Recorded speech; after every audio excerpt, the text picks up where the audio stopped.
my name's Mindy, and I think I've met everyone here now. And coming to Hospice Missoula, one of the main reasons why I choose to do this is because we are so mindful that bodies are so much more than just the science of cells.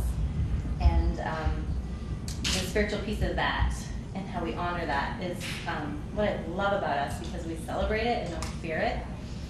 So I'd always heard of Festival of the Dead, never known a single thing about it except for the pictures I'd see in the Missoulian. And now being immersed in this fantastic hospice Missoula culture, and then getting to see Nancy's passion for what you guys do at ZAC and how to celebrate this for the whole community is a gift. So Nancy will explain. Nancy McCourt is one of our social workers, kind of our main social worker. She takes care of our patients and families. She's the bomb.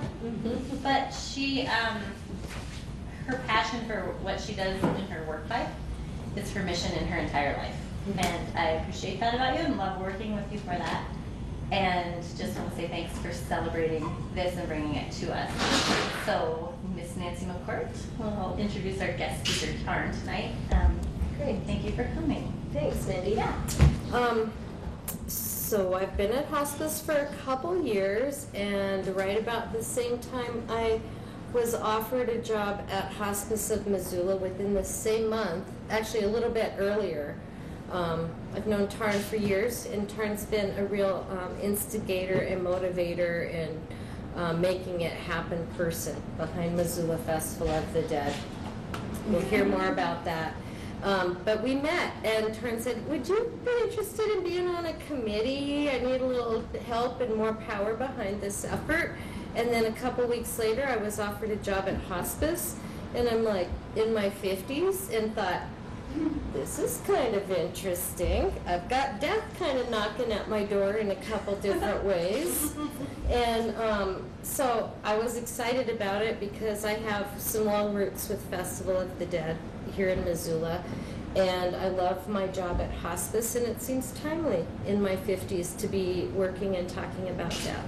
So I came up with a little agenda, and we like to make this into a conversation based on maybe a little bit of information presented at the beginning. So this is Tarn Ream.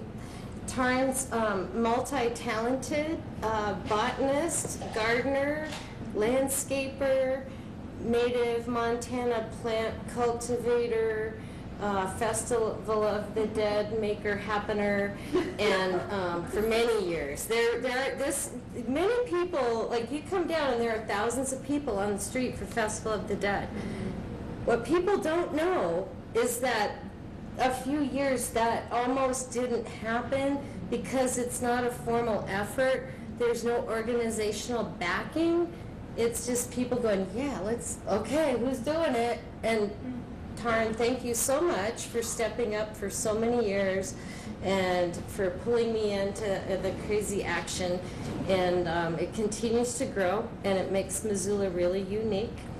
And so we're going to talk tonight a little bit about Festival of the Dead and the history and all that goes into it and the evolution. I want to do a little show and tell and talk about making space for death, because that is what the Missoula Festival of the Dead is. It's making space for death in our community. And so I want to talk a little bit and expand and do show and tell on how we do that in our home, and then encourage us all to talk a little bit about our ideas about making space for death. And I first would like to start, I'm Nancy and this is Tarn, and I'd like to have us go around and do introductions so we can have a true conversation and know who we're talking to. So would you mind introducing yourself? Just first names are fine. Yeah, I'm Tom. I'm from Ronan, and I saw an article in the paper just recently about cancer, and instead of fighting it, sometimes joining with it. And so I'm interested in the conversation or the ideas. Not that I'm that old. No, none of us really are that. Okay. Thanks, Tom. Good. Good. It sounds like some- Thanks for coming. Yeah, I'm excited you're here too.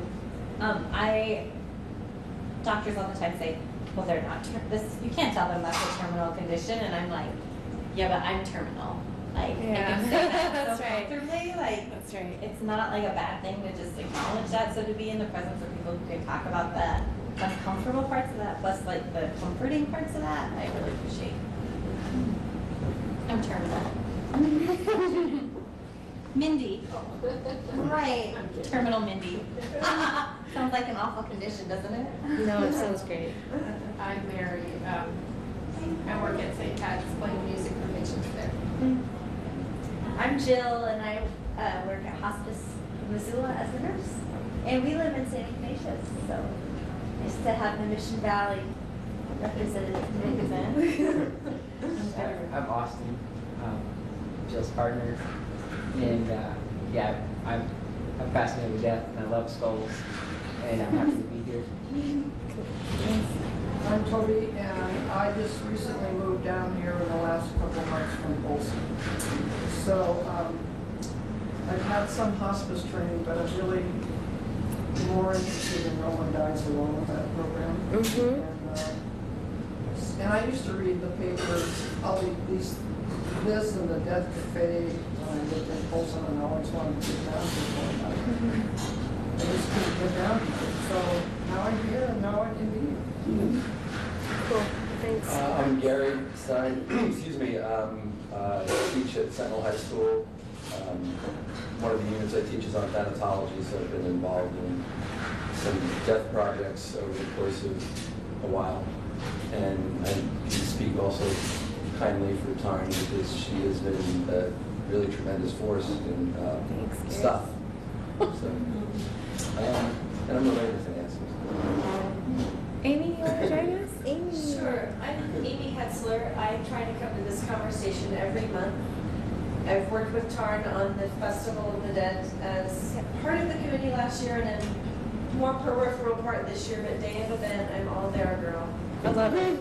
Can't So, wait. and I heart Hospice of Missoula. Thank you. Right back.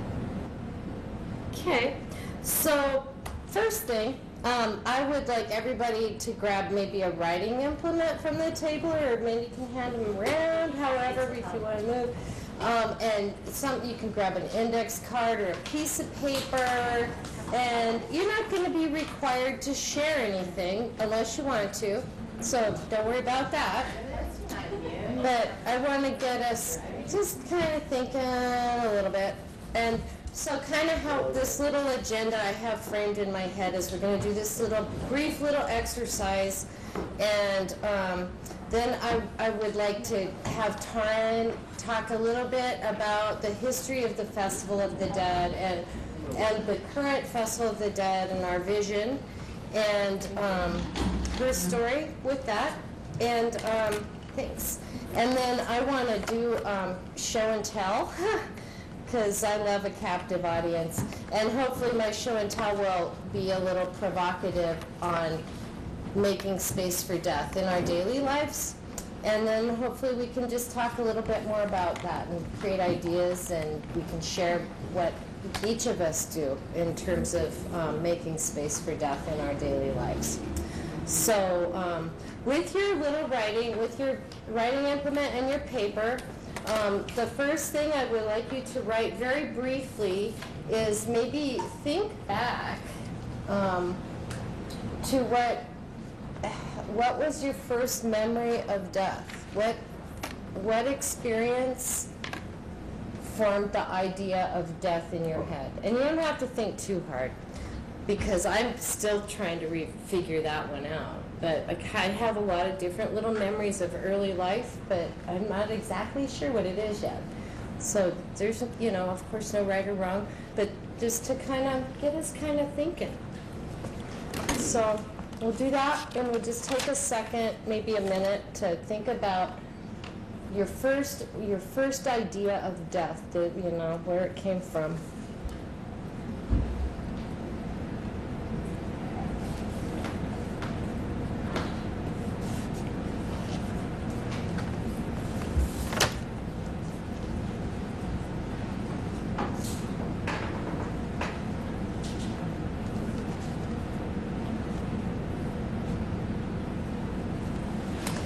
And then the next thing to write right under that is a one-word adjective.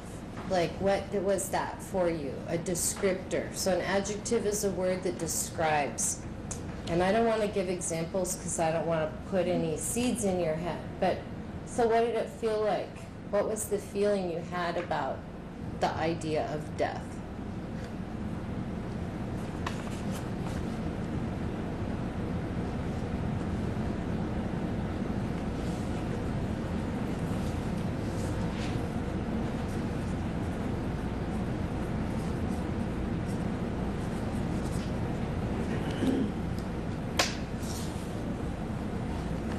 And then the third thing, if you're inclined, maybe just do a little drawing, and you don't have to share, so if you don't feel artistic, don't worry about it. It's representing for yourself.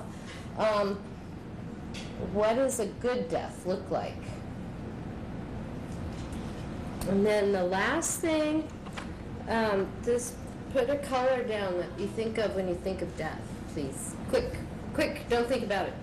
First color.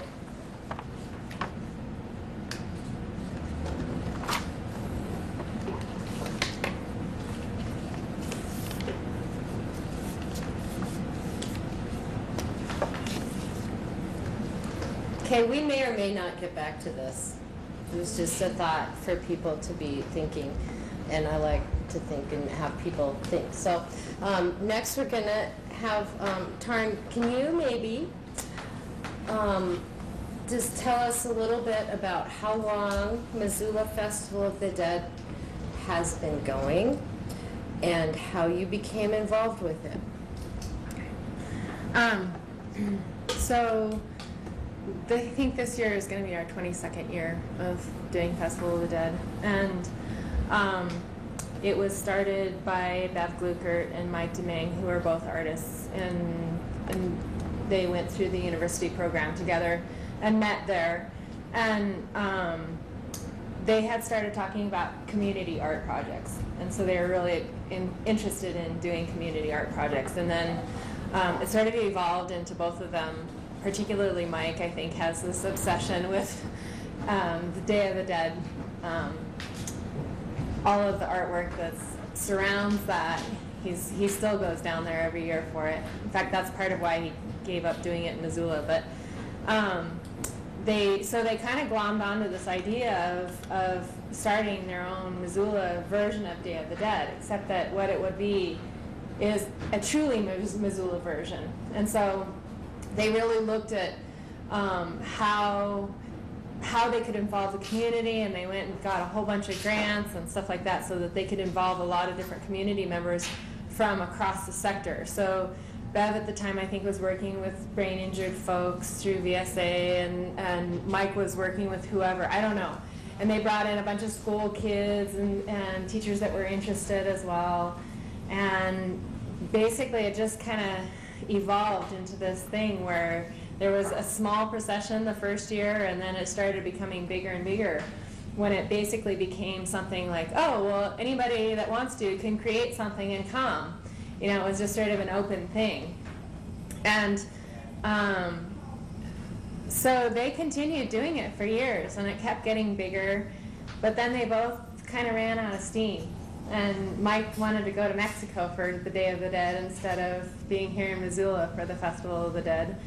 And they really evolved it. The other thing that was really cool about it was that they really involved people from a lot of different cultures. So one year they had, for example, we have this large Hmong community in Missoula that sort of sometimes, you know, we don't even realize is here. And they were like, well, let's bring them in and have them talk about how their culture, goes through the process of death. So what does that mean? What does that involve? What cultural aspects are brought in, you know, when you're going through the process of somebody dying and or after somebody has passed on. And so they really made it so that it wasn't just about the Hispanic culture. It was really about who we are now and how we want to express that, which is something. So how I got involved was I've been teaching African dance for over 20 years in Missoula, and at the time, it's one of those things where in Missoula you kind of know everybody, and Bev and Mike approached us and said, hey, do you want to, be part of this multicultural thing? And I said, hell yeah. And so I've been involved from the very beginning, basically, by they really wanted to support artists in Missoula, and we always, so I'm very involved. I don't just teach dance, I'm also very involved in learning the culture of each piece that we're doing, and so there are a lot of different ethnic groups and a lot of different rituals that go into the dyeing process, and some of those can be years and years and years long. So I was really fascinated with bringing, what I knew from doing my background research and what I taught to the plate, basically, and actually being able to, perform it, which is very exciting. And so after Bev and Mike sort of let it go, there were a few other people who coordinated, but I was still part of it, okay? And so then I was like, well, geez, it looks like people really need help. And I tend to be one of those people who is super organizer type, so I just sort of stepped in and said, well, okay, let's go. And so since then I've been the main coordinator, but the other part of it that's been really great is we were struggling for years just to get basic help just to make the parade run. So we always see the parade, or the procession as we often call it, as the central piece to Festival of the Dead, and that actually takes quite a bit of money and time just to get that piece of it in place. But I always wanted to get back to this sort of model that Bev and Mike started, was really involving the community in arts projects.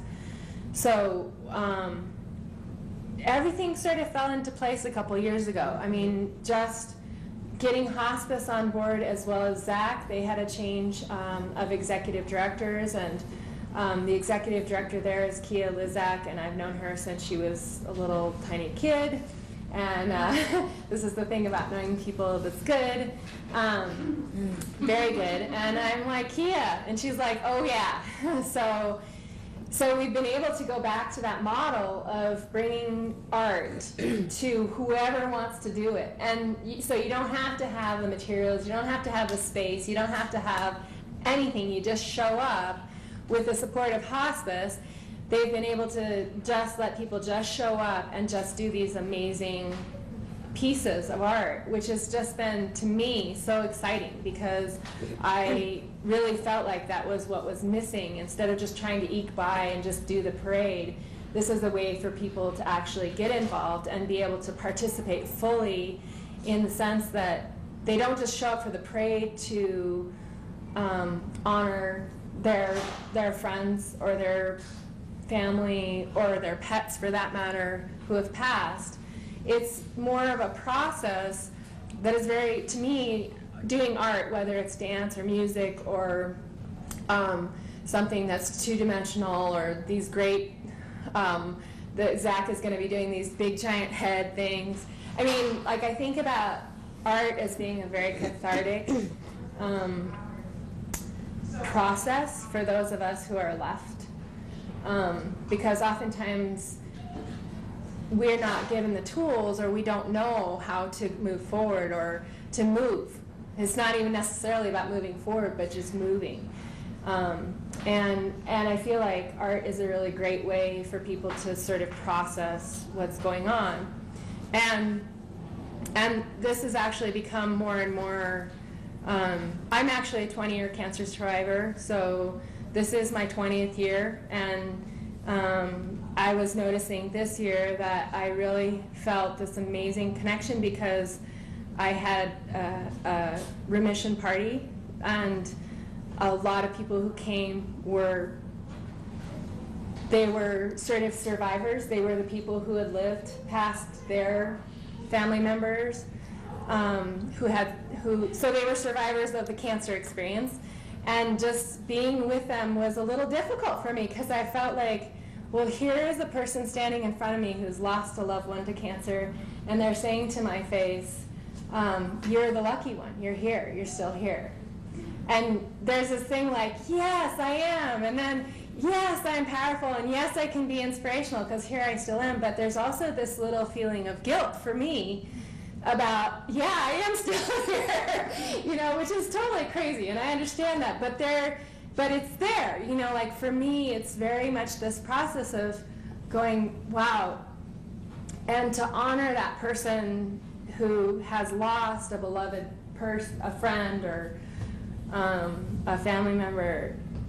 To me, this is another event, another, you know, place where we can, what I tell people a lot of times is that the Festival of the Dead is sort of like we offer a venue or a platform for people to come and express in their very own personal way their grief or their joy at having been able to live with another person, or whatever it is that they want to bring, you know, whether it's an emotion or a physical thing, they can bring that to the parade, and it just makes it this sort of amazing event.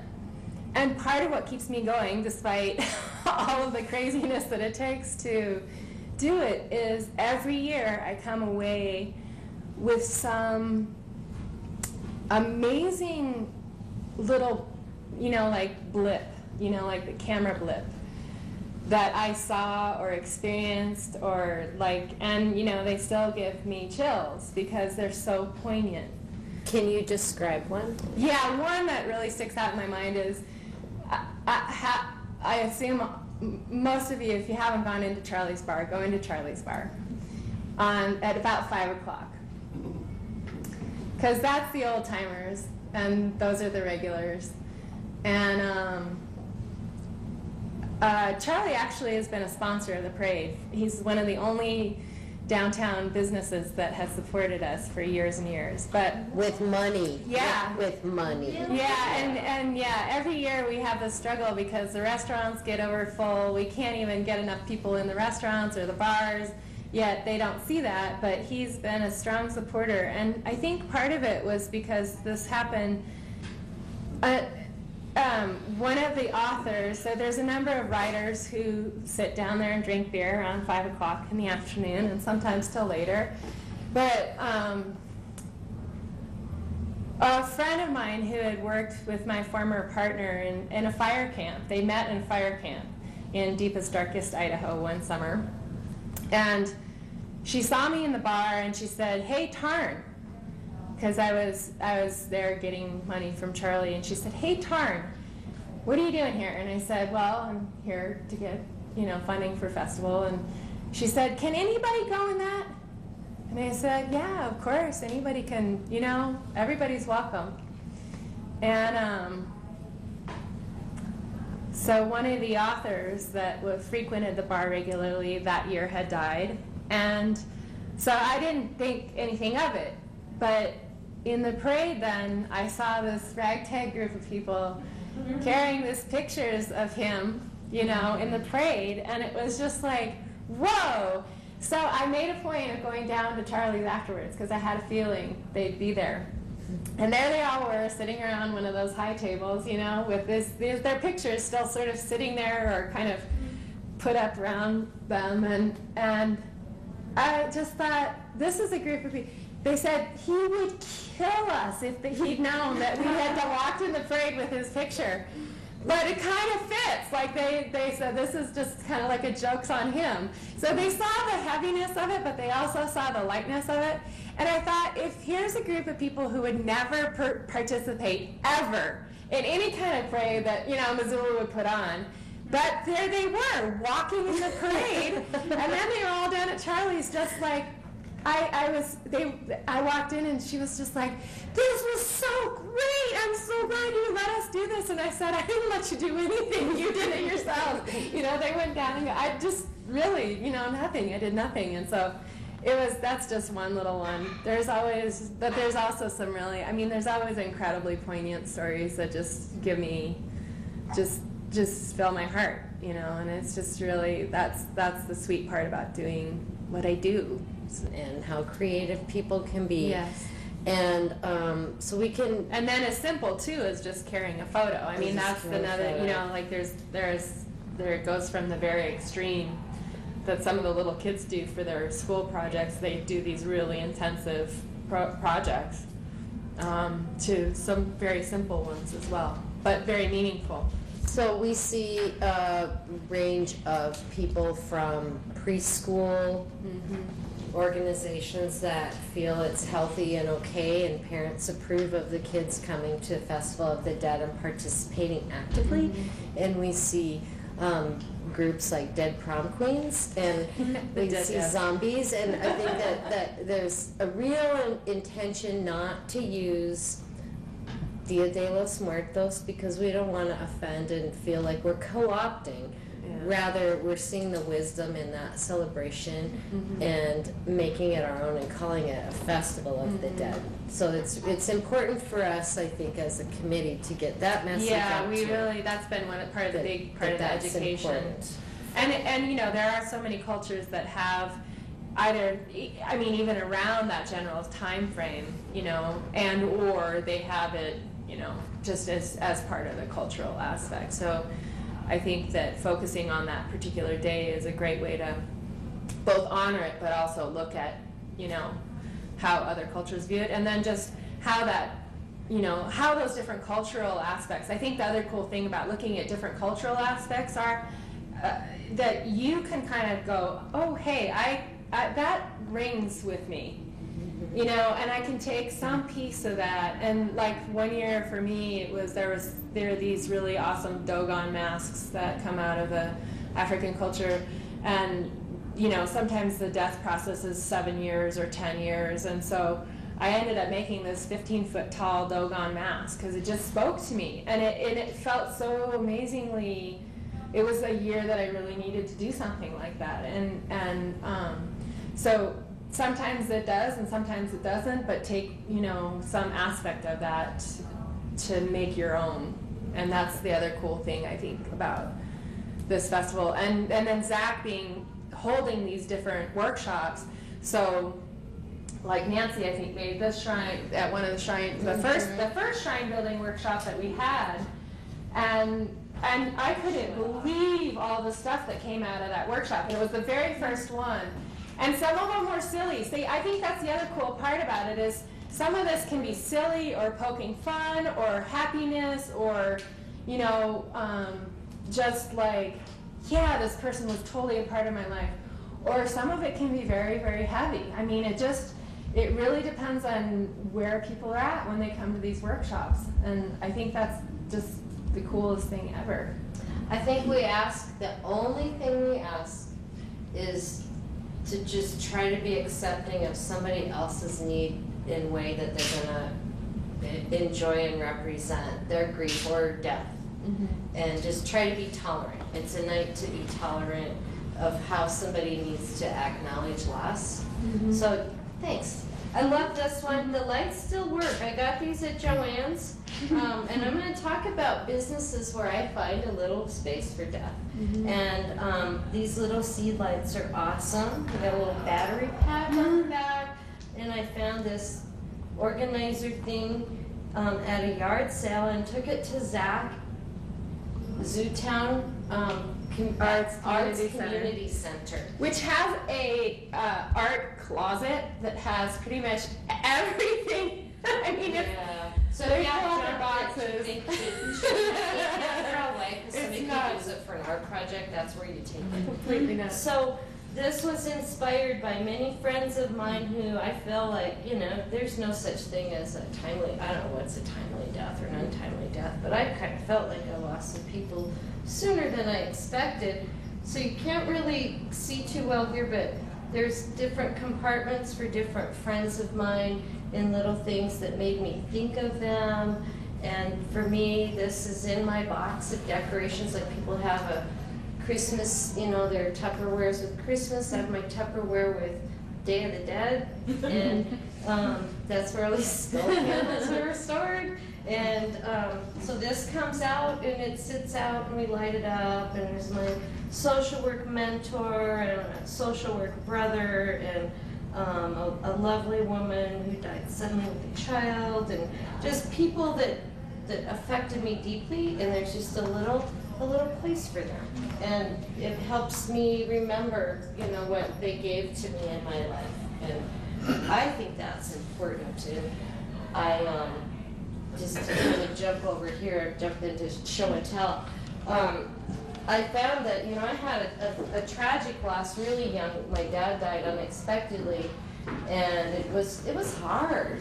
And grief is not acknowledged, and at that time it really wasn't. And guidance counselors in schools were to help you find college, not really to help you deal with any like tragedy. So, and I'm in Montana, so oftentimes, you know, what you turn to is like partying. You do a lot of things to deal with grief. You shop, you party, you do things to kind of not deal with the feeling, because it's not identified as a feeling. It flies under the radar. So last year at ZAC, I was really thrilled to make a shrine for my dad after, you know, so many years of that loss and not really kind of feeling like I had a good handle on acknowledging it. And now it's like so healing, and there's a lot here. It's called a humidor. It's what he kept his tobacco in, because he was a pipe smoker.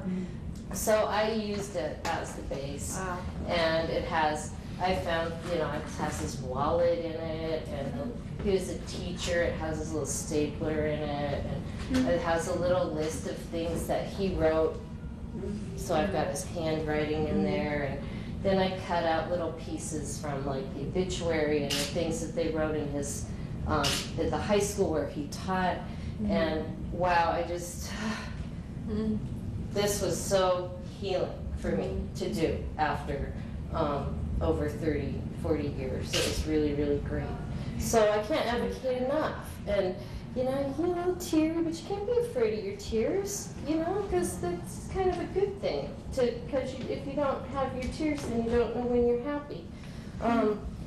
So ZAC has been a really, I think, great addition. That's and wonderful. Kind of making space, you know, for how we want to work through our grief. And we could go back to our exercises, and maybe, you know, sometimes our first experience with death is a funeral, and not a lot is explained to us as a child, because the adults don't know the words to explain it to us as a child. And so we continue through, and that just keeps happening. So we're finally, I think, creating a language and trying to give people permission to talk about it, and then make it like there's no rules, because we don't understand it. So if we have rules, then we'll never really understand. We have to kind of be free and exploring, I think.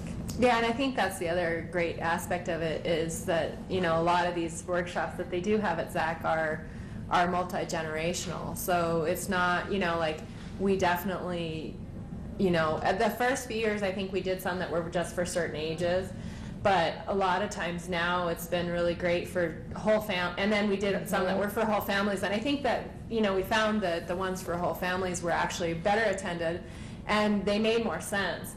So I think, you know, a lot of people I think early on especially, a lot of people were sort of horrified that we let people, you know, who are young people or people with disabilities come and do this awful dead thing, you know, walking down the street with all these skeletons. I mean, it was like a big, steep learning curve for a lot of people. Well, hello, I mean, like, I think the pet one that you guys had last year was what a great thing for kids, you know what I mean? Like, they can make a little shrine for their pet, you know, which is oftentimes what a lot of young people associate.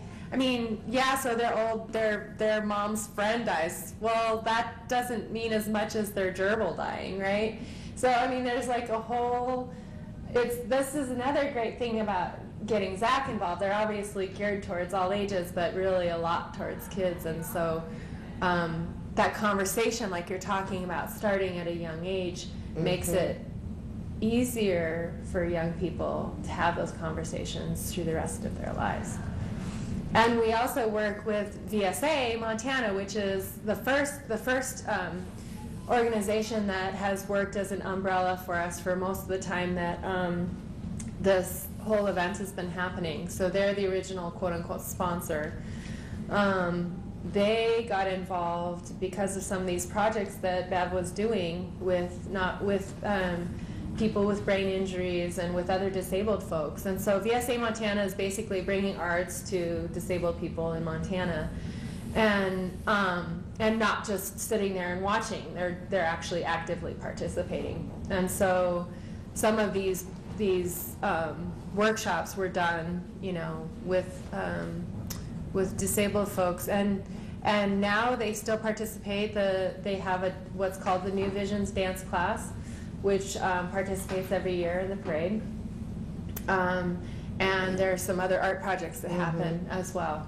So My first experience with Missoula Festival of the Dead was actually when I worked at Opportunity Resources with adults with developmental disabilities. Another artist who no longer lives here, named Daryl Furtkamp, ran the community arts program, which was an integrative arts program for people with adults with developmental disabilities.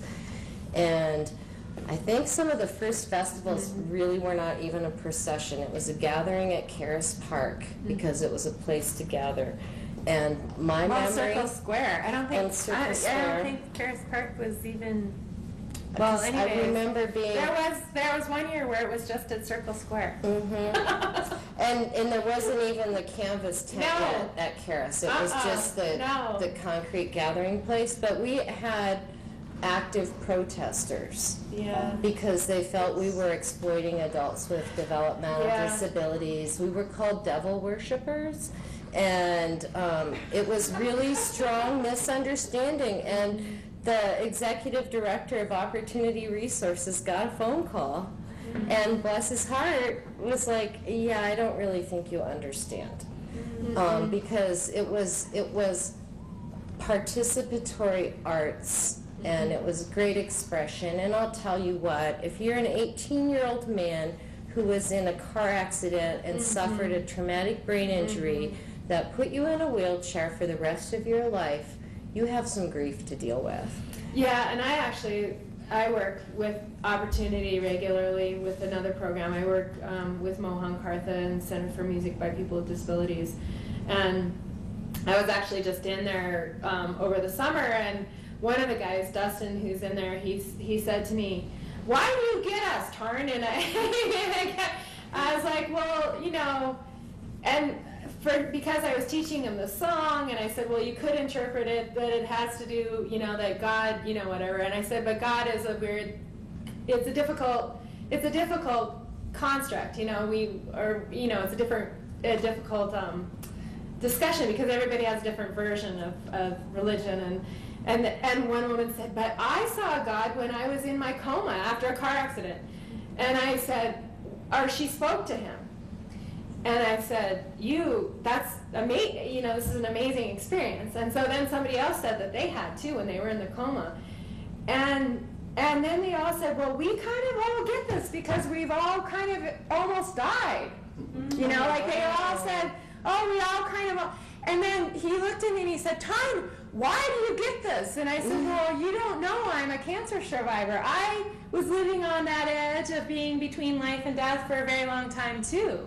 I was in treatment for 6 years, and there he's like, oh, so he got, it was this whole, revelation that why I kind of get along with them so and his question was, why do you get us? And it was like, how is it that you feel like what we, you understand when we say these kinds of things? And I thought, wow, that was just but the thing is they're not afraid, they being the, whatever. That's a weird construct too, but a lot of the people that I work with who are disabled are not afraid of the conversation. So for somebody else to come from the outside and say this is a horrible thing to do these people, right? Is completely.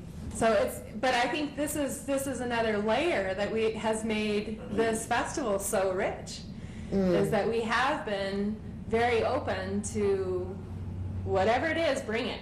We're really excited about what it is that you can bring to what piece you can bring to this festival. Well, I was really excited to go from that in 1995 or whatever, to last year where we had 3 different face painting stations set up around the community, free face painting, sponsored by the Missoula Community Foundation last year. And one at Zach, one at Karis Park, and one at the X's. And I arrived and foolishly went, okay, and jumped right in like this. And I painted faces for 3 hours like this, and went, and I did a little informal survey, as I do, and asked everybody. I did that for 3 hours. I got there at 3 o'clock, and I painted faces until 6:15 nonstop. And I was not the only face painter at Karis Park. Plus, there were 3 other stations, so nonstop. I was doing a little white face Mexican Festival of the Dead Faces, and I would ask people, have you been down here before? And the vast majority, this was their first time coming down to the Missoula Festival of the Dead. And it was such a nice thought to see how far we'd come in 20 years from being protested, you know, for exploiting people by teaching about death. And people were excited to bring their kids down and participate. And adults were getting angry that they weren't getting their faces painted because we had to shut down and get ready for the parade. That's great. That's, you know, that's a good problem when you have too much enthusiasm. So I want to, in a minute, get to talking about the actual work of the festival, because we should use this time to make people aware of the work and the expense in order to make it happen. But I want to just share a few items and move into kind of making space for death in our daily life, and do my little selfish part of show and tell. And I'm just going to point out a few things, and then I want to maybe give everybody else a chance to talk about their ideas of, or how you currently make space for death in your daily life. So I've got the candles that I find whenever I can. This is my dad, because he's a pipe smoker. This is an example of the prints that you can make at Zach, and this workshop happened last weekend. And so you carve out a design, and this is symbolic. One I did of my dad last year was my theme for my dad, and so he's got smoking a pipe. He's Irish, so we've got a 4-leaf clover. He I guess this is no surprise where I'm at. One of the poems he would read, he was an English teacher, so we've got a book over here, and the poems he would read to us kids included The Raven by Edgar Allan Poe. So we've got a raven. So I guess those seeds were planted early. I love this, was a gift that was given to me, and I think it's just a really beautiful picture of death. And then I love the other side, because it's There we all are. There we all are, so not too far away. And then this came from Mexico. The Huichol Indians do a lot of death in their artwork, and this is wax with thread. This is all made by thread that's been waxed down to that. So I kind of just pick things up as I find them. This is made by Suzanne Curran, who is a librarian at the Mansfield Library, and she did a lot of great education on Festival of the Dead last year. And then I like to do, and then in my bathroom is mermaids and ships, kind of watery stuff. So I've found over the years to incorporate into my daily life, making space for death, some skeleton mermaids. Oh my gosh. So they're up all the time. We have them up all the time in the house. And then I just kind of walked through my house and went, what have we been doing? And, oh, very important. It's October 16th, and it's my mother-in-law's birthday. And she passed in 2006. And in the Jewish tradition, you light a yahrzeit candle in memory of somebody. So we're going to light a yahrzeit candle for Ruth Stein tonight. And then little deaths. We've got big deaths and little deaths. This was a big death, and this was a big death, and those were big deaths. And then tonight I brought this beautiful print photograph of the Fort Missoula Military Cemetery. And when I brought it, it was framed in glass, and then it had a little death. And it fell off of the shelf. And so we had a little death tonight, and my beautifully framed photograph is now just matted, and I have to get the glass replaced because here's the frame. So that's, you know, my thinking is that way. That's a little death. I'm practicing. So, but I'm going to just pass that around because I think it's really a lovely photograph of the cemetery. And my mom has taken me to cemeteries since I was a little girl. It's just something we go do, is go walk around old cemeteries. They're kind of cool for history. Then when I was looking around the house, Gary said, oh, the Twin Towers. And I realized, oh, we have this picture that we've hung up in our house. I found that my husband's from New York. And we found that picture that his family took when the towers were being built. So after they came down, we thought we'd put that up. So that's another little reminder of the fragility that we have every day. And then last year at ZAC, every year at ZAC, they host a wonderful art show and invite artists. It's a group art show to submit works inspired by Festival of the Dead. And we were able to get this wonderful piece by Tim Nielsen, who's a teacher at Sentinel High School. And giraffes have a special place in our family, so we just thought we really needed to have this giraffe skeleton. And it always hangs up. It's just part of our decor. It's called Dead Giraffe. It's called Dead Giraffe, and if you look, it has Dead Giraffe kind of written in. It's really lovely. This is a mask that was made by Bev Glucker, one of the original organizers of the Festival of the Dead. It hangs up in a regular place in our home. And I think that's kind of most of our little things that we have. And, oh, wait, this is really totally awesome. I was at a music festival, the Red Ants Pants, and came across this great artist, and she did imaginary funerals. And I think I might have actually gotten one of the last ones because she doesn't show them anymore on her site. But what I did was I asked Gary to spontaneously name, not knowing why, 20 people, living or dead, that he admired. And then she put them at his imaginary funeral. And she drew little figures. So we'll pass that around, but please be super, super careful with it. So that was pretty fabulous and fascinating and a surprising gift for Gary to get. And so,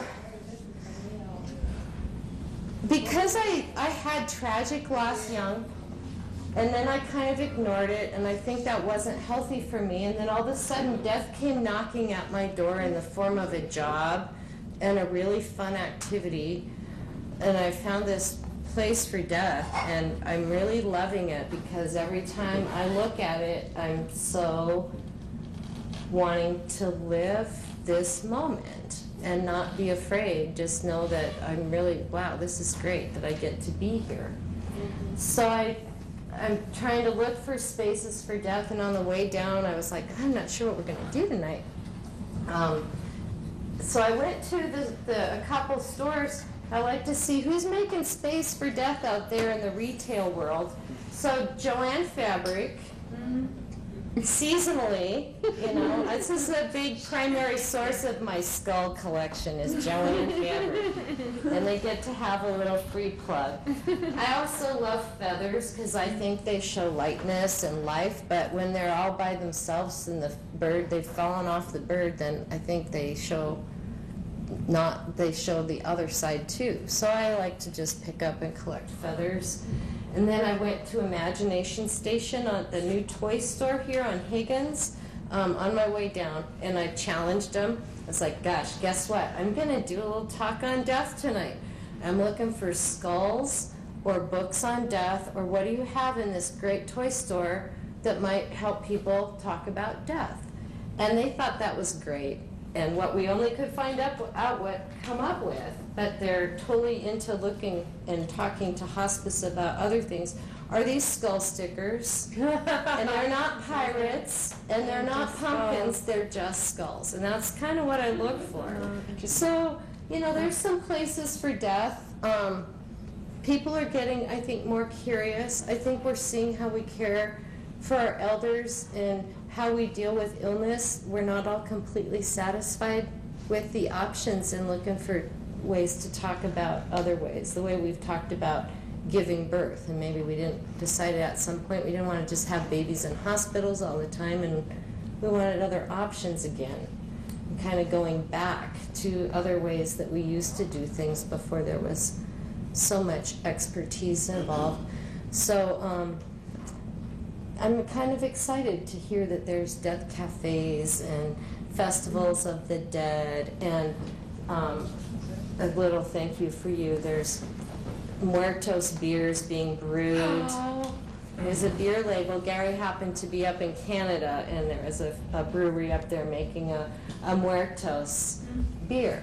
So I think we're Nice. starting to see people wanting to have the conversation and wanting to talk about it and not tuck it away in the closet anymore.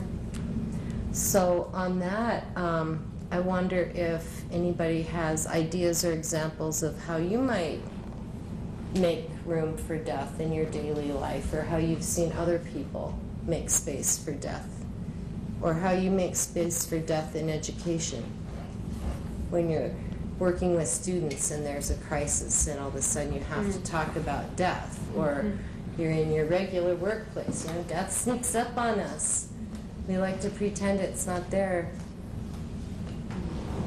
Anybody have any ideas on making space for death?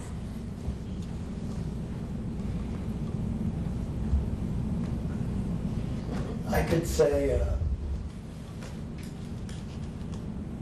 just off the top of my head, That's what we want. I'm a veteran, and so I'm interested in helping veterans come home or heal from some of their experiences. And I also know how to drum and sing traditional songs. So one of the ways I would imagine that I'm going to do is have people drum and come together with the drum and talk and maybe let go, but to the process of veterans together making songs, and maybe even singing songs of death or survival, maybe, you know, more than one kind of song. But being together as veterans and being having the music or the powerful sounds, and being willing to share some of the losses or the deaths that haven't been let go of. So sort of like that. That's kind of something I'm working on. Do you feel like there's a place for that in this community? That something like that could happen? Oh, yeah, there's a place for it. It just has to be done. somebody has to do it. Mhm. And it could be done, You but willing? nobody's doing it. You willing? Huh? Are you willing? Am I willing? Are you willing to be a part of the organization of it? This is Oh, what we're- well, I'm already preparing. for Okay. it. I'm already, Good. I'm already going, preparing, I'm learning the songs. Good. I'm getting better at drumming. I have a image, I have the Sweat Lodge, different things. Awesome. But it'll come. When it needs to. But it's just, somebody has to do it, or there has to be somebody that'll do it. There's things that could be done that aren't being done. Right. And traditionally, Native Americans had ways Yeah, of doing things, absolutely. and a lot of them are lost, Yeah. and nobody's doing them. Yeah, So, but in a way, somebody has to do it, and the Festival of the Dead, or somebody did it, right? Somebody started it, Mhm. and so, but if it never gets started, or if it never starts, yeah. it just never We happens. should have a conversation about that. But I am going to do something, and it may be more than one thing. Mm-hmm. But it's related to music, Mm-hmm. songs. Mhm. And I know people can talk all day and all night, Mm-mm. but, and culturally, songs. Well, and they drum. found actually that they've done tons of research on brains on that very topic, particularly with veterans and or survivors of other sorts that are dealing with either PTSD or brain injury or whatever. They have found that actually making music is the most powerful thing that you can do for recovery, quote unquote recovery. Or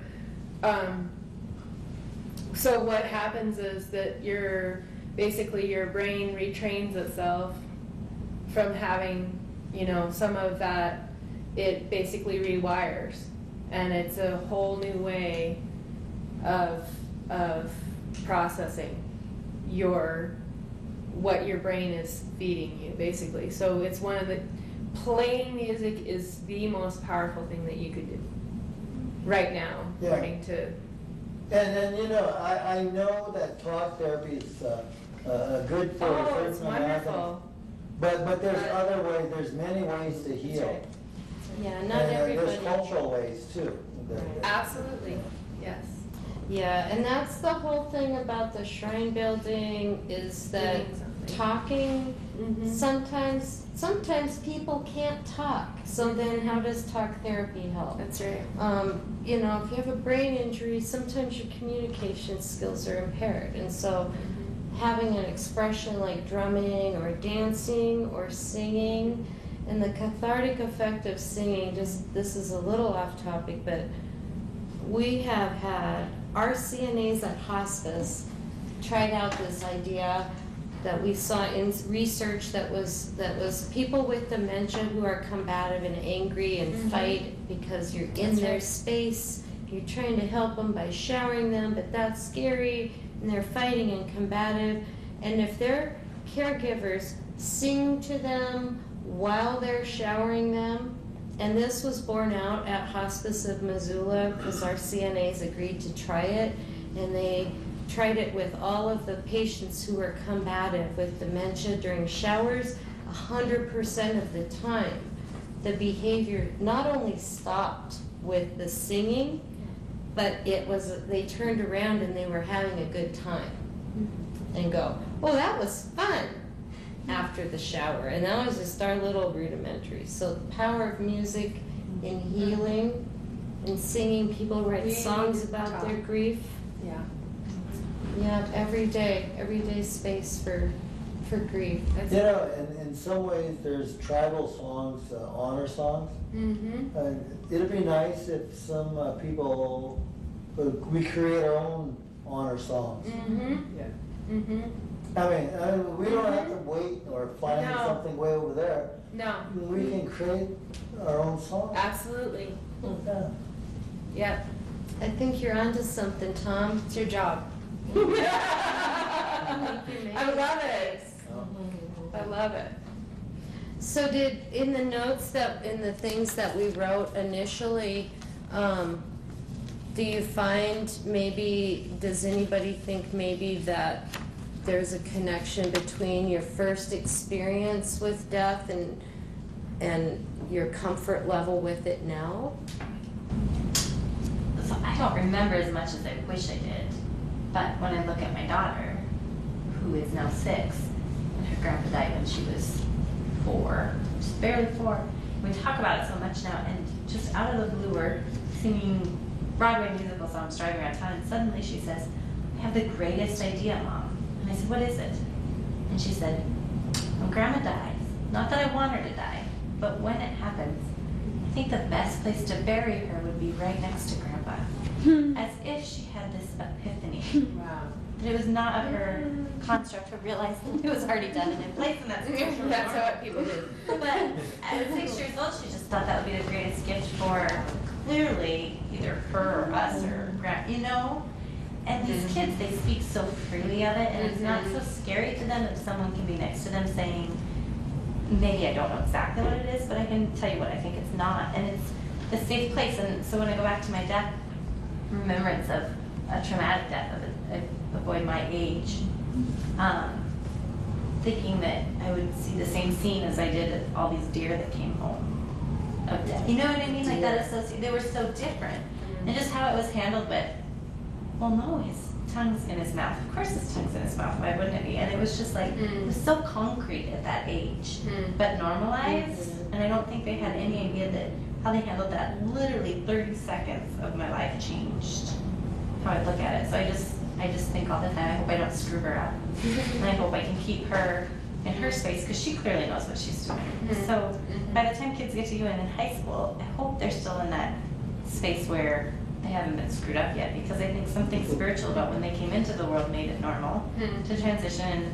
And they leave, it's like, fine, well, yeah, that's fine, until we start to screw it up. And I think this is such a great way to not screw it up and honor it, and put a sign out front of your house, say, these are my spirit, these are my people that we're honoring this month. That's so cool. I'm excited. I mean, it's so deep and rich, and I love that. Love it. Yeah, that's the neat thing in our death phobic culture, to make a celebration out of it. It's like, whoa, what a mind shift. And getting the kids excited about it. So last year, this is a funny story about the kids, and I was thinking about it when you were talking about your daughter too, is that all these schools participate now, and the Stevensville High School brings a whole bus down with their band and their Spanish class, but these little guys, I mean, Sussex goes crazy, and a bunch of the other schools do too, and so these little guys had, and I can't remember which school it is, maybe it's Lewis and Clark, or I don't know, but anyways, they had made all these, and every year they do this, they make these cool like paper balloons that are made out of real light paper, and they march in the parade, and they're beautiful, they're all multicolored and just gorgeous, and they flow. Well, if you remember last year, the parade started, and then shortly after the parade started, the rain started, and then after the rain started, this howling wind like knocked down all the steamroller prints that were leading the parade, and here comes these kids down to the park, and usually I go early in the parade, and so here come all these kids, and they have like the remnants the remnants of these beautiful, colorful, amazing art projects that they'd spent I don't know how much time making, you know what I mean? But here they are, like kind of like A little death. yeah, exactly. And so I thought, oh, that's so sad. And then I thought, here's a perfect lesson in impermanence. I mean, here it is, right here. I mean, there it went. There you had it. And I think it was kind of cool because they didn't just quit the parade. I saw them at Harris Park, they completed the whole thing. And to me, that says, that's whether they know it or not, it speaks volumes. They get it. It became about the process of making it, not about it. You know, which I think is just. And why they made it. Why would you take it home and store it in your closet? You know what I mean? Like, it really gave me shivers. I mean, I had that moment of like, oh God, that's so sad. And then I went, oh well. I mean, literally went, oh well. Well, I was at the beginning that year, and that's funny because those are my two really strong memories. One was the Stevensville kids. They're phenomenal. Yeah. And then the sheep rain came and nobody left. No. It's Missoula. No. So it wasn't that they just completed it, it was like their parents, like the little ones, their parents were like, oh, it's raining. So what what? should we do? Should we go to the car? And, you know, should we go get a jacket? And so they were doing all the parenting things. And the kids couldn't give a crap. It was awesome. That's right. They just kept Yeah. running through the parade and they were running in the rain. They're so excited about just doing it, and you know, it's just Missoula, like, okay, we're there. And the spectators, the same thing. Yeah, everybody stayed. It No. was sheet rain. It just came down. Sideways. I was at the beginning It of the was route sideways over by rain. the 3X's, and I mean, I was ready to stay. I thought it was really cool, and I just wanted to see what was going to happen, and nobody left. It was really cool. And so many people had painted faces because of Yeah. all the face painting. It was the town full of death that night. It was lovely. Business as usual. I'm curious about the words, the descriptions that you put on the second part. When you put the descriptor word of how that feeling left, what it left you with, or how you felt about your first experience with death. Mine was curious. And I Mine think was welcome. And I was hearing my dad on the phone, receiving the call that his mother had died, and he was talking to the nursing home people and kind of comforting them and thanking them, and it felt timely and welcome. And I guess that's what I love about all of this, this effort and this practice, as long as we've been humans, to remember people. And I guess my most current practice has been to sort of challenge myself about the loss word and thinking, I've been noticing it so much now, how much we talk about loss. And I'm thinking, I hate to lose things.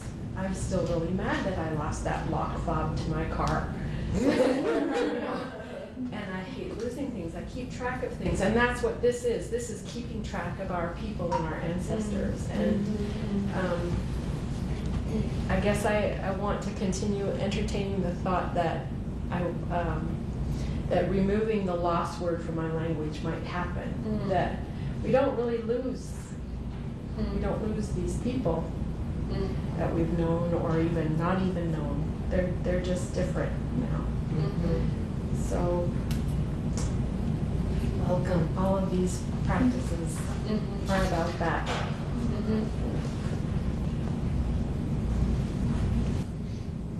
You know, I've had about death and different things happen throughout my life, different things and different ramifications for death. But you know, actually the first thing I thought about death was when my dad killed a deer, and we got to eat. And so I thought of death as having a purpose. Or the dying served something good. And then I moved to different portions of my life. But that was my original kind of experience with that. There's a dead animal, a dead deer. And we're going to eat. So. That was one of mine too, as a kid, definitely. First experience when you actually like see something, you know, go through the whole process of dying. And then, you know, harvesting the organs, and the whole process of it was very much about honoring the animal that had, you know, gone to become our food. That's what felt so unnatural to see. Just perfect, everything's so perfect, but not. Of a little person that was passed away. It just didn't make sense. Death was this physical body left behind that was kind of purposeless now. And then we take that body and try to make it so perfect. And like older now, I can look back and go, oh, I get why we do that. But at that time, it was just like, well, if he's gone, this doesn't make any sense. Why he doesn't look like everything else that's died. Because it's not, you know, it's so different. Little, and now I look at it totally through a different lens again, bigger. What I loved about at Aging Services, they had a listening session for seniors to talk about, you know, what are the assets of Missoula, and one of them said, like, Missoula, like, you're okay here. You know, and I think this allows people to be okay with whatever it is too.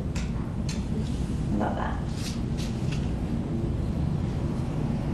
How about colors? What kind of colors do we think about when we think about death?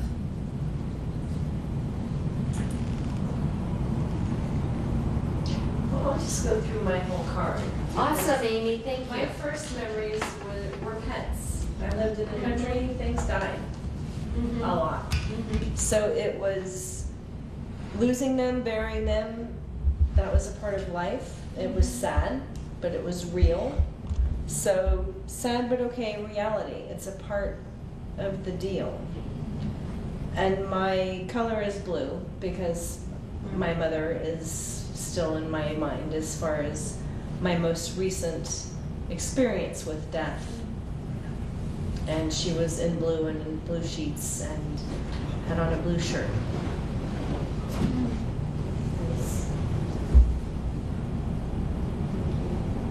And blue is the feeling of sadness, according to some songwriters.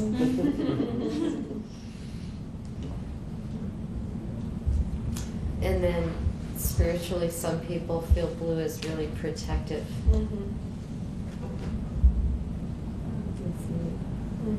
Protective. Protective, yeah, if you want to feel protected. Surround yourself in Surround blue. yourself with blue. She was good shoes then, didn't she? She was thinking that woman. You know, there's a part of me, black was what the color that came to mind, and I didn't want it to come to mind. Yeah. You know, I wish there was something else.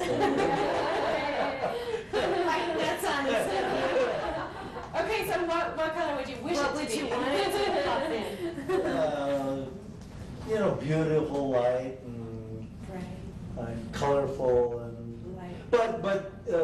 but you know, I also have to say black was the first thing that came to mind. But it's like there's other parts of me. I'm not totally what you call integrated and work through everything. So that, you know, just parts of me come out. And part of that black was actually I saw some tragic stuff in my life, and you know, a lot of people have, you know, that's life. But some of it was really what you call bad. But there's a lot of good too. But that's what came out. It popped out. Do you think it's okay that it's black in a way? Yeah, oh sure. Yeah, that's what it is. It is what it is. Yeah. Yeah. Actually, you're right, because I didn't want it to be. I didn't want it to be either, and that's when I got black and blue. Like beat up black and blue, and I'm like, wow, no, I want to be that like, glorious person. But I'm like, yeah, it still sucks and is sad for some of us left here with the stuff. You know? Yeah, good point. Yeah, 'cause, yeah. When we do I'd this. rather have it something else than rainbow. I'd rather have Black someone is else the too, color. but. Black, most kids say black. When we do it in class, we do it just as the only thing we do is, that's the first thing students do is draw death, and they do have to actually share their drawings, and they have to at least show them. And I lay out as many crayons as I can find, just hundreds and hundreds of crayons. And students don't fight over them, but They wait their turn. everybody's always looking for the black crayon. And so they don't have any inhibition about it, you know, like the way we might. But on the other hand, I think when I start asking them, you know, why'd you do what you did and why'd you do it that way and stuff, they don't know. But then when they start to think about it, they're like, well, I guess that's all I've seen of death. is black. I haven't seen anything else. My parents didn't talk about it, or my grandpa died, or everybody's wearing black. And so we're so influenced by all the cultural messages that we get that you can't help yourself, right? And so blacks always had a pretty negative cultural connotation. Good guys in the cowboy and Indian movies wear the white hats, and the bad guys wear the black ones, and then the Indians are just, geez, they gotta be the bad guys anyway. So then red is bad. That's a whole other, thing to think about. But we do get locked into, since it's hard to remember all the way back your first experience with death, whether it's an animal or anything else, we get influenced by somebody else's interpretation, right? So we see the blackness, or we just, or we see the blue. We hear a song and it's the blues, so we're like, oh, I'm supposed to feel sad because my life is so terrible because my woman just left me and I've got no money and I'm drunk or whatever. And so then we just make those associations without really being allowed to make our own association. Like somebody else told us what to think that way. And then I was like, I can't remember the first death, but I remember my first thought about like the other side, and I guess it was from the movie 2001: A Space Odyssey, and I was a little kid. I used to go to movies all the time because my dad was a projectionist, and I remember all the adults talking about, I don't know if you remember the movie, but there's this monolith, and it's this black monolithic block that appears in the movie at different times. And first apes are around it, and then humans are around it, and then spacemen are around it. And nobody can get near to it. When you get close to it, it makes this piercing sound, and it's like, oh. So it was obviously symbolic of something, and I was a little kid, so everything was simple to me, but I remember hearing all the adults saying, oh, what was the monolith about? And I was just like, well, it was God, you dopes. God keeps showing up in all these places, and you can't touch God and see, right? So it's just this black monolith. I thought it was pretty brilliant, but whether I was or wasn't, I never saw it in color other than all of those flashing colors of light that happen in the movie. He goes through this sort of, one of the characters goes through a time and space continuum, and all you see is rainbows. It's this unbelievable light show. When you're a teenager and you're maybe doing drugs, it has a different connotation. But when you're a little kid and you're watching, you're like, whoa, that's just all the colors in the world. So then I was like, I guess I don't have a color association. I just was like, I guess it's all everything and nothing, right at the same time. And so then it's like, oh, I guess it's just a rainbow. So if I was drawing something, I'd just keep making rainbows, and I don't. Maybe somebody taught me that too. Maybe somebody else put that idea in my head instead of sort of thinking of it myself. But I think that movie was probably like really influential in thinking about why I thought about death the way I didn't think about death. I just thought about it as like that's a different life. So I guess nothing dies. I just started thinking that nothing dies, that death is life and life is death. It's like, well, that was pretty easy to deal with. That just became easy to accept, I guess. So when somebody went. New normal. Well, yeah, just when somebody left, it was just, I was almost jealous. I was like, that's a new journey, and that's a new place to go, and I'm kind of jealous. I kind of want to go on the trip, and you can't. Just wait. You gotta wait it out. What's that? Just wait. Well, I know, it's just a matter of time. It's just you gotta wait it out. Yeah. No, you're right. That's the whole thing. It's just, it's a little frustrating, but it's like, it's all right. That's life, right? So your New Yorker impatience is coming out. Yeah. I'd like to get there eventually, sooner rather than later. So we're kind of getting ready to wrap up, and I don't want to let people leave without knowing the down and dirty about the Festival of the Dead. So it's a great event, and I'm really, really proud to work for Hospice of Missoula, who has agreed to step up as a major sponsor. But let's just talk about what goes into what has to happen to make the festival financially, Tarn. Well, Let's put it out there on paper for people. Since we don't like to talk about death, I don't like to talk about money either. Right. I don't know. Death and taxes. Basically, just in order to just make the parade happen, we have to have parade insurance and the permit fee and the permit, which is always really entertaining to get. A permit fee and a permit. Yeah, you have to get you pay the fee first before you actually get signed off on everything, which is very interesting to me, but, and then we also have to, our major expense actually ends up being the barricades for blocking off the streets, which seems like a strange thing that we don't often think about, but, basically that's our biggest expense. And so just to have that happen, is pretty weighty. Couple $1,000s. Yeah, about that. Yeah.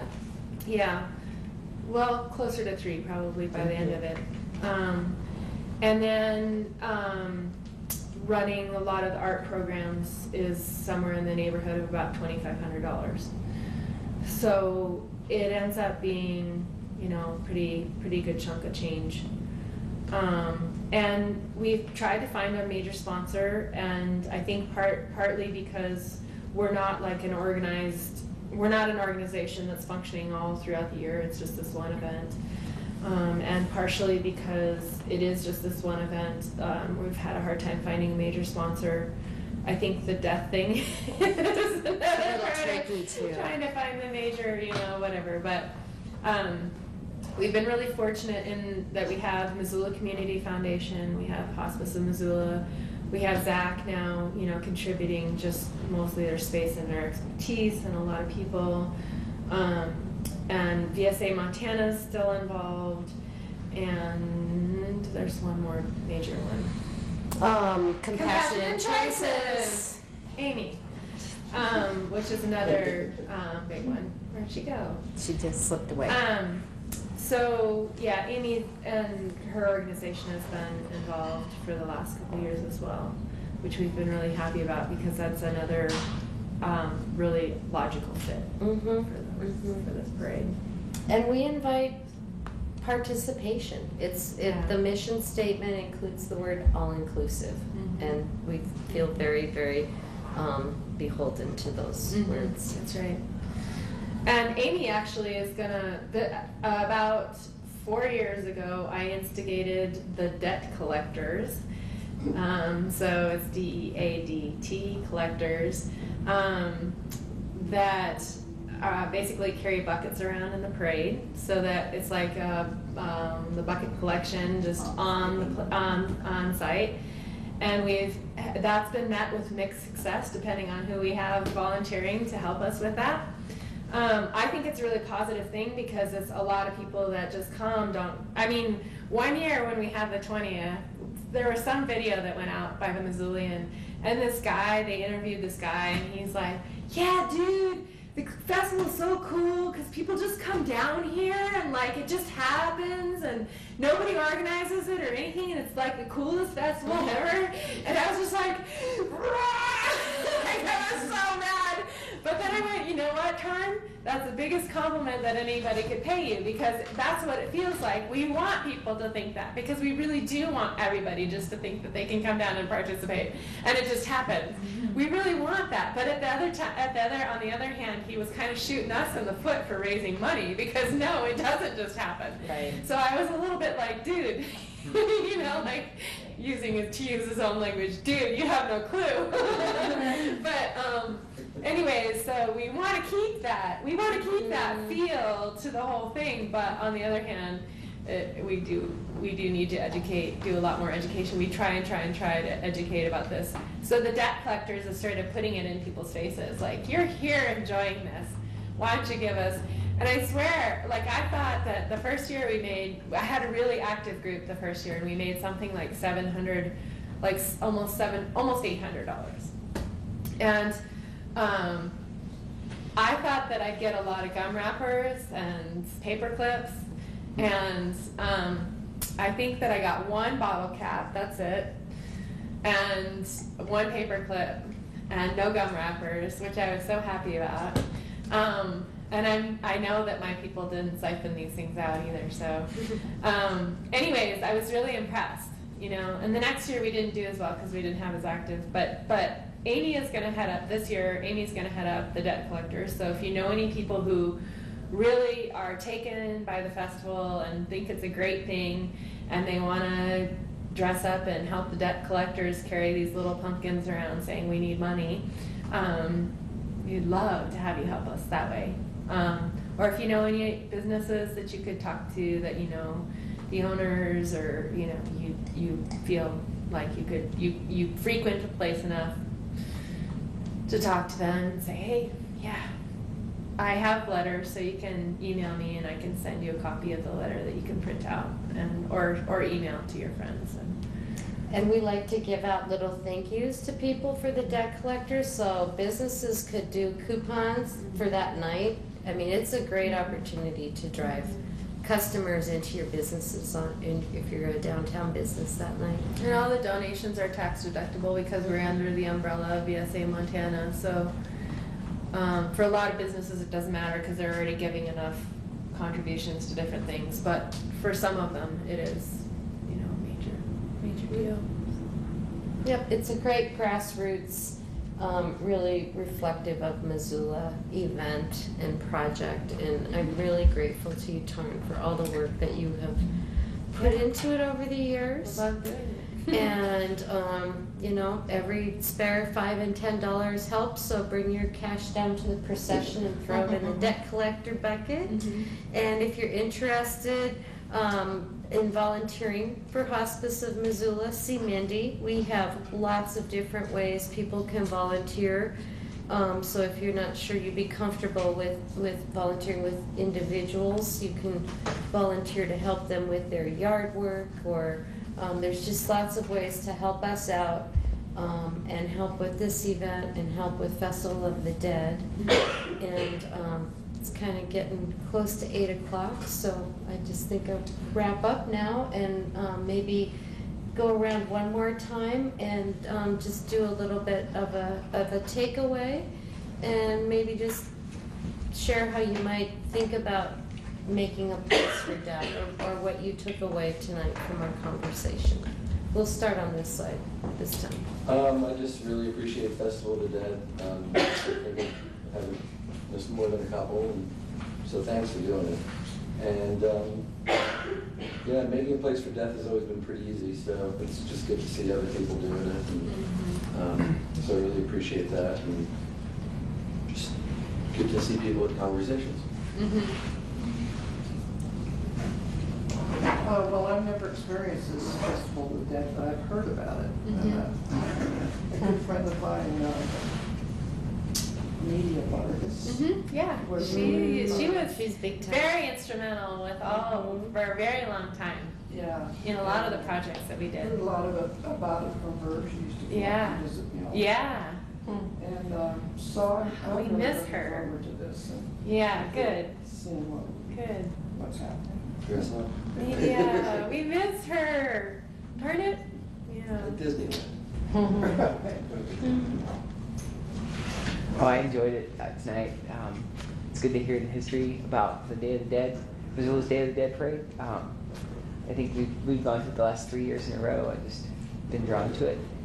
I've always loved skulls, so anytime it's a nice reminder, like a symbol of death, and like even though it's like a thing, it's not really the person, but it's kind of representative of death. I really like just how that. Looking at your skulls here, it's nice to be reminded of it. But one thing with color, we were talking about black. I thought about green as my color because I like plants and stuff, and I really like compost. And compost is dead things, and it gives so much life to plants. So Nice. I thought that was kind of interesting. It just came to mind right away, and then I was processing as you guys were talking about black. So I think that's why I like black was it Good compost is black. Yeah. But it makes green things. Very green. I I also appreciate hearing the history of it and that the grassroots part just makes me appreciate it even more. Yeah. And I like that it is all different emotions because that's, in what I've seen, that's what it is. It's everything. And that there's a public display of that. I appreciate it. Well, I'm just looking forward to it again. Thanks for the hard work. Yeah, I enjoyed the history too, and it makes me want to travel. I don't usually want to travel, but to experience other cultures. Yeah, more absolutely, deeply yeah. and really witness that too, Yeah. and see what it's like. Yeah. I know. Let's go together. Okay. I just told, Yeah, I said I wanted, that's one of my bucket list cliche. I'm excited to do some things with the kids that are on the list, but I'm also excited to say, because they've seen the pictures of the parade and we haven't done it yet, so it's like completely new to them. So I just see us at home going, what do you want to take to the parade that shows what we're talking about? You know, you've just kind of inspired us to do it at home and bring it to. So I think that that's a cool. Yeah. I can't wait to see what they come up with. Well, I know. It's really cool to see the process. I have my university students do my dance class, do a project every year. So all I give them is a basic construct of you need to do a performance art piece. I don't care what it is, you know, whether it be dance or whatever. You just need to make it loud and proud, basically, because we're at the park and you have no lights and no sound. But so the idea being that they have to, as a group, they have to think about it on their own, and they get a little extra credit for bringing some African impulse into it, or mask, or costuming, or whatever, but they have to come up with everything. And typically they do dance choreography, but typically they have a theme. And I swear, I have gotten, like, it blows my mind. It's just so much fun to see what amazing creative stuff 20-somethings can do, you know. I mean, it's just pretty powerful. And some of them having had losses, some of them doing the cycles of the moon, some of them doing bird migration. I mean, like, just all of these things that are about, you know, the process of life and how things change. And it's life and death. So a lot of them, you know, it's interesting to see what their focus ends up being. But it's been a very, very cool process. I've really enjoyed it. I just came here because I'm interested in the concept of death and dying and different ways of looking at it, and because of some of the things I'm doing. When is you're going to have a parade? Yeah, November 2nd. It's a Sunday this year. It's always on November 2nd, and it's a Sunday this year. And the parade itself is going to start at 5:30 this year up at Circle Square at the north end of Higgins. And yeah, I didn't give that very basic detail home. So it's always on November 2nd, and usually what happens is there are some performances at Circle Square beforehand, so that'll start about 4:30. The Hipsy Gypsies perform. They're a belly dance group, and they do a number of dances that have to do with rituals. And then this year there's going to be a children's choir that's Hawthorne School, and some drumming with a number of different musical artists from Missoula. The parade will start at 5:30, and it moves from Circle Square all the way down Higgins, and then it goes to Karis Park. At which point my awesome university students will present their projects at the Karis Park, as well as my dance group will perform down there. And then there's going to be another group performing an extinct species performance, which I really don't know what it's about, but there it is. And so usually culminates down at Karis Park with a lot of wild stuff going on down there. There's usually fire spinners and other people just sort of presenting what they do. So there's a little bit of everything for everybody in that evening. And a lot of people just come and walk in the parade with other people, or they walk by themselves, or they carry their shrines, or they just come to watch the whole thing. So I put a collection of articles from the last few years from the Missoulian about the different festival. So there's some pictures. Then if you are on Facebook, you can go to Missoula Festival of the Dead Facebook Yeah. page, and there's a beautiful collection of photos that people have posted on there. Yeah. And you can see big stick puppets, and Hospice does a big dove puppet. And so everybody just kind of brings their own. And I should have brought, I didn't think of it. There's a whole list of things that are happening at ZAC that everybody's welcome to be part of, and I forgot to bring it tonight. Yeah, I did too. But it's on the Facebook site. it's online as well, yeah, so if you get online, you'll undoubtedly find it. So- Or if you are desperate, take a hospice card and call hospice, and we'll line you up with where Yeah. you Just can leave find your email things. and we'll email it. Yeah, we've actually, one thing that since I've started doing this is I've really been interested in getting, and I've contacted a couple of people who are veterans, and have been really interested in getting veterans involved in this, either by having a workshop ahead of time, Veteran specific. I want. veteran specific, I want that's my to do point, that. is that I would really like to do something that would be veteran specific, that, you know, and the people that I've talked to say it's a difficult road. It's not easy getting people together, but I love your idea, and I don't know, you know, like, I'd love to Bye, get your guys. contact Thanks. information and let Thanks, you Toby. have a conversation about that. Yeah, I'd be willing to have a conversation. Yeah, Thanks, yeah, Toby. I would like that. Bye. Bye. Good night. Bye, you guys. So. Bye-bye. Okay, yeah, no, I'd really be interested in that. So, Awesome. thank you, Nancy, for doing this. Thank you Oh, for coming. I'm happy to be here. Wrapping up. Thanks, everybody. Happy to be here.